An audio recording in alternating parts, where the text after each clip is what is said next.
Hello friend, welcome to SSC campus. दोस्तों, जैसे कि हम जानते हैं कि कोई भी दवा जब आप लेते हैं तो दवा लेने के दो तरीके होते हैं। दवा आप खाते हैं मुंह से और पेट में चला जाता है, या फिर इंजेक्शन के माध्यम से आपके बॉडी में चला जाता है। तो कभी भी आपने ये सोचा है कि जो दवा आपके पेट में गया वो पेट में क्या कर रहा है? उस दवा को कैसे पता कि हमें कहाँ जाना है और किस पार्ट को ठीक करना है? तो आज के इस वीडियो लेक्चर में हम इसी टॉपिक पे बात करेंगे कि दवा हमारे शरीर में कैसे काम करता है। इस चीज़ को समझने के लिए ये चीज़ समझना बहुत ही इम्पॉर्टेंट है। चाहे आप मेडिसिन लीजिए या तो फूड लीजिए, वो हमारे बॉडी के लिए खाना के रूप में है। फूड हमारे माउथ से स्टमक में जाता है, स्टमक से इंटेस्टाइन में जाता है और इंटेस्टाइन से ही लीवर में जाता है, और लीवर ही आगे का जो पाथ है वो तय करता है कि फर्दर मेडिसिन को कहाँ भेजना है। दोस्तों, लीवर हमारे शरीर का सबसे बड़ा ऑर्गन होता है जिसे सेकंड ब्रेन बोला जाता है, क्योंकि लीवर बहुत सारे ऐसे डिसीजन हैं जो बिना ब्रेन से पूछे स्वयं लेता है। हमारे बॉडी में लीवर ही एक ऐसा पार्ट है जो खुद रिप्लिकेट होता है। मतलब लीवर को अगर आधा काट दिया जाए तो वो खुद ही पूरा बन जाता है। अब जरा लीवर के फंक्शन के बारे में समझ लेते हैं।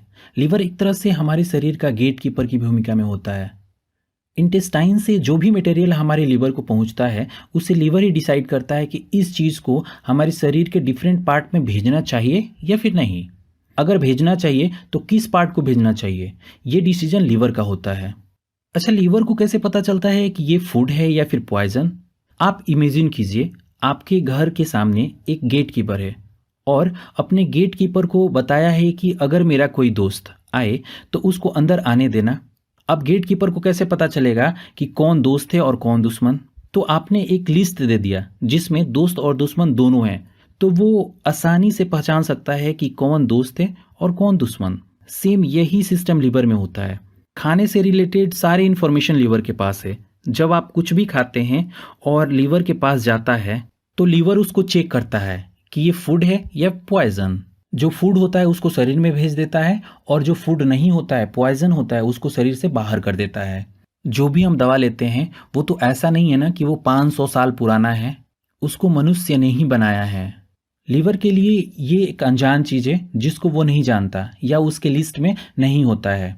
इसलिए लीवर दवा को बाहर निकाल देता है। लेकिन जो दवा हम खाते हैं वो तो काम करता है। लेकिन कैसे काम करता है?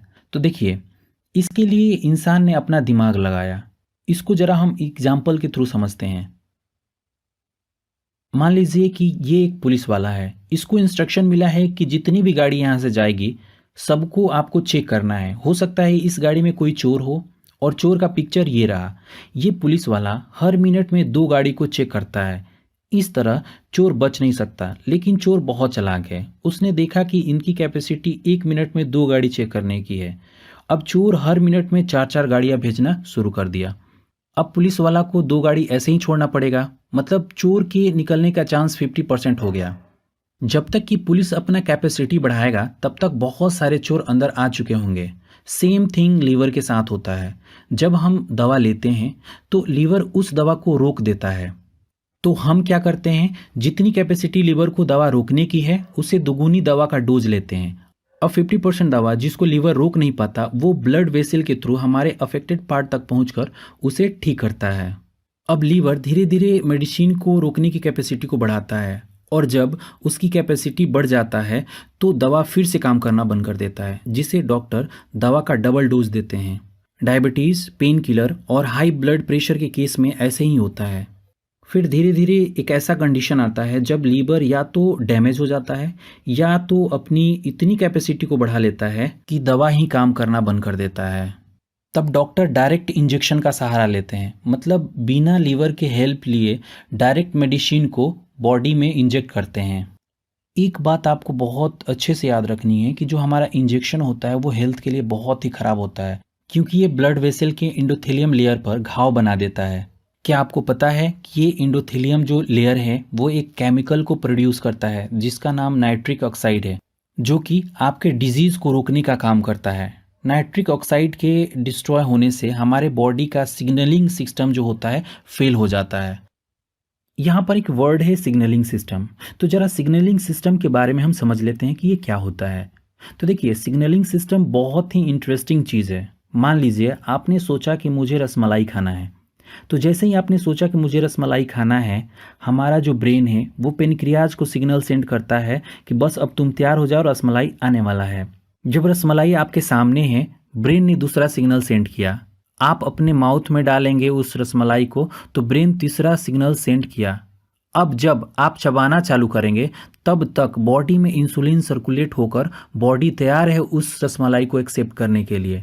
तो इसको हम सिग्नलिंग सिस्टम बोलते हैं। हम में से बहुत सारे लोग होते हैं जो टीवी के साथ साथ खाना खा रहे हैं।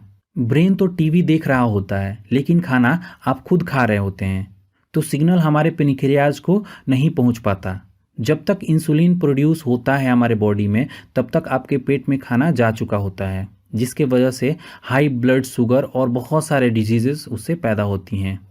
दोस्तों, क्या आप जानते हैं कि जो ग्रीन जूस होता है, मतलब जो हरे पत्ते से निकाला हुआ जूस होता है, वो मेडिसिन से भी अच्छा होता है? क्या आपको पता है जानवर जब बीमार पड़ते हैं तो वो घास या पत्ते खाते हैं, चाहे वो कुत्ता हो या फिर शेर। देखिए, हमारा जो बॉडी है मेडिसिन खाने के लिए नहीं डिजाइन किया गया है। जब हम बीमार पड़ते हैं तो बीमारी का एक साइकिल होता है, उस साइकिल के अंदर ही हमारा बॉडी उस बीमारी को ठीक कर देता है। लेकिन हमें लगता है कि मेडिसिन ने ठीक किया। मेडिसिन केवल रिलीफ देता है, पल भर के लिए आपको फील होगा कि दर्द तो गायब हो गया, बट मेडिसिन से फुल्ली क्योर नहीं होता। जो फुल्ली क्योर होता है ना, वो आपका बॉडी ही करता है। आपने अभी तक हमारे चैनल को सब्सक्राइब नहीं किया है तो प्लीज़ हमारे चैनल को सब्सक्राइब कर लीजिए।